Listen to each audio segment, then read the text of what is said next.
Do you often feel like everything around you is moving too slowly? People talk too slowly, think too slowly, act too slowly, while inside you're already 3 steps ahead. And maybe you tell yourself, well, that's just how I am. I'm fast, I'm efficient, I get things done.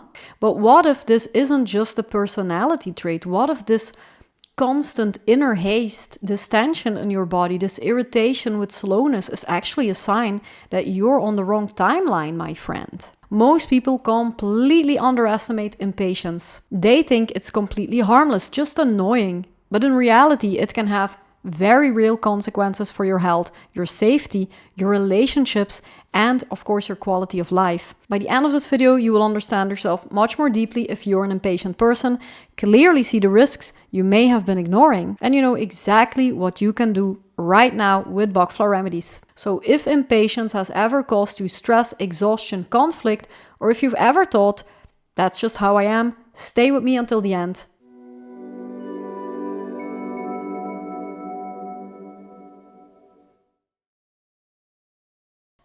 The core of the impatient state is speed. Thoughts move fast, perception is quick, solutions appear immediately. And because everything happens so fast internally, the outside world feels unbearably slow.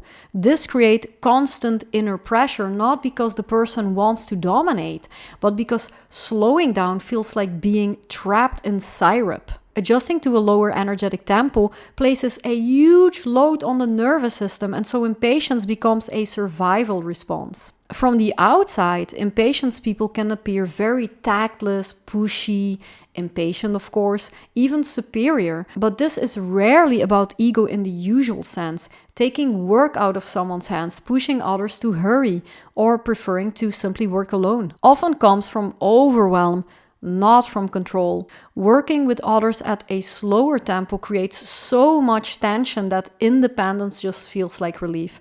I'd rather do it myself. Doesn't come from arrogance, it comes from overload. Impatient people can achieve a lot in very little time. They move fast, decide fast, act fast, but the energy burns just as fast.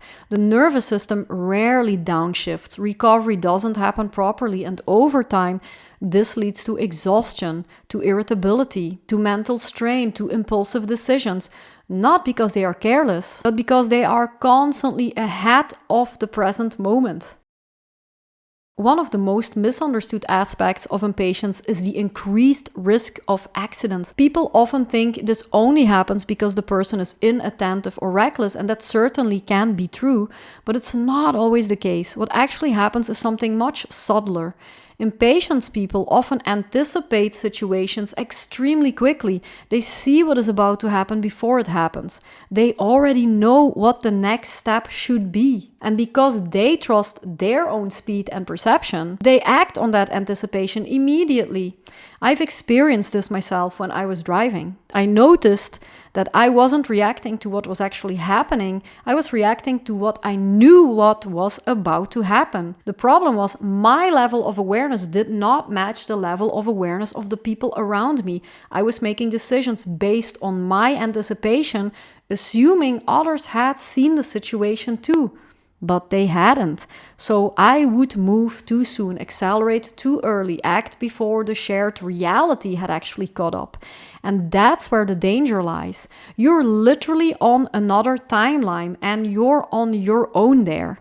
The danger isn't found in slowness, but in being out of sync. In a way, I was almost creating the accident myself because of it. Not because I was wrong, but because I was alone in my perception. This is very typical for impatience. Living slightly ahead of life means losing synchronization with the collective rhythm. This is why impatient people often feel like they're not really living on this planet. They live at their own rhythm. A rhythm that is much faster, sharper, more intense than the rhythm of daily life. And while that brings great abilities with it, it also creates friction with people, with situations, with the body. Life doesn't like to be rushed. It kind of unfolds. On a spiritual level, impatience is about rhythm and humility. The ego says, this is my tempo and this is how things should go. But nature life, and the universe move according to a much deeper intelligence. Seasons cannot be rushed. Processes cannot be forced. And when the ego insists on its own rhythm, separation occurs. Separation from others. Separation from nature. Separation from the heart. The person lives mainly in the mental tempo, not at the heart's tempo. The mind is fast, the heart is rhythmic. The mind wants solution, the heart allows timing. Impatience people live primarily in the mind, which makes patience feel like weakness. But patience is not slowness, patience is trust. When impatience transforms, something remarkable happens. Speed becomes clarity, intelligence becomes wisdom, action becomes precision. The person develops deep, beautiful patience, gentleness, empathy for different tempos, understanding for others' capacities.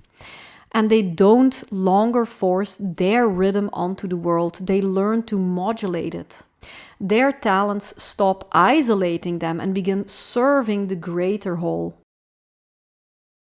The Bach Flower Remedy Impatience helps regulate inner speed. It doesn't dull intelligence at all. It doesn't slow you down unnaturally. It brings the mind back into the body. It restores synchronization. It helps you act at the right moment, not just the earliest one. On a transformational level, impatience reduces accident risk. It softens impulsivity, it preserves energy. And on a spiritual level, it teaches alignment, moving with life instead of ahead of it. The soul whispers, you don't need to rush, you are already part of the movement. Impatience is often combined with beach when irritation towards other people is very strong, because beach softens judgment, also towards oneself. Impatience softens urgency, and together they create tolerance and peace.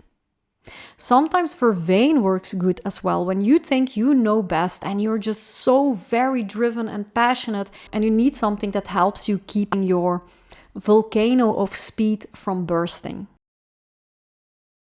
If you recognize yourself in this, be gentle. Impatience often comes from brilliance and from capacity, not from cruelty. Learning patience is not losing who you are. It is learning to move with life instead of constantly ahead of it. If irritation is something you're struggling with, have a look at this video popping up here. I loved making this video. Thanks for being here with me and see you in the next one.